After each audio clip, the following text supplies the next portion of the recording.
Cprogramming Bangla টিউটোরিয়ালে আপনাদের স্বাগতম। আজকে দেখাবো ইফ এলস কন্ডিশনের ব্যবহার।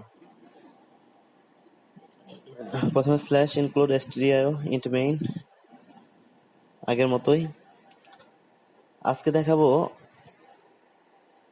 একটা এজ দিব, সে যদি 1 থেকে 17 মধ্যে হয় তাহলে প্রিন্ট করবে আই এম চাইল্ড, আর যদি 17 এর বেশি হয় তাহলে প্রিন্ট করবে I am young.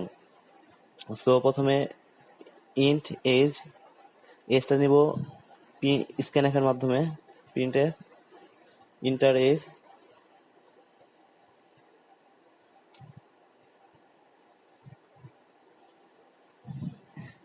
Scanf %d address sign is if যদি age is less than equal 1, age যদি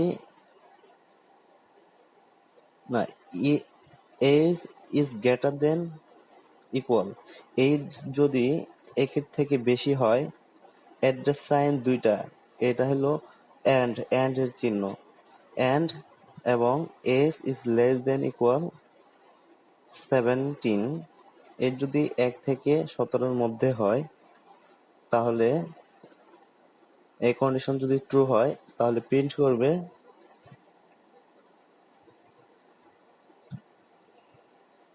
I am child। এখানে age is less than equal 1 and মাঝখানে হলো এটা and চিহ্ন, age is less than equal 17, এর যদি 1 থেকে 17 এর মধ্যে হয় তাহলে প্রিন্ট করবে I am child। is এছাড়া যদি age হয় তাহলে প্রিন্ট করবে I am young। 17 এর বেশি হলে তাহলে প্রিন্ট করবে I am young।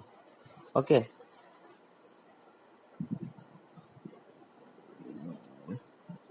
রিটার্ন 0। এবার রান করি। ইন্টার এজ দিলাম 18, I am young, কারণ আর যদি এজ দেই 13, I am child। ওকে,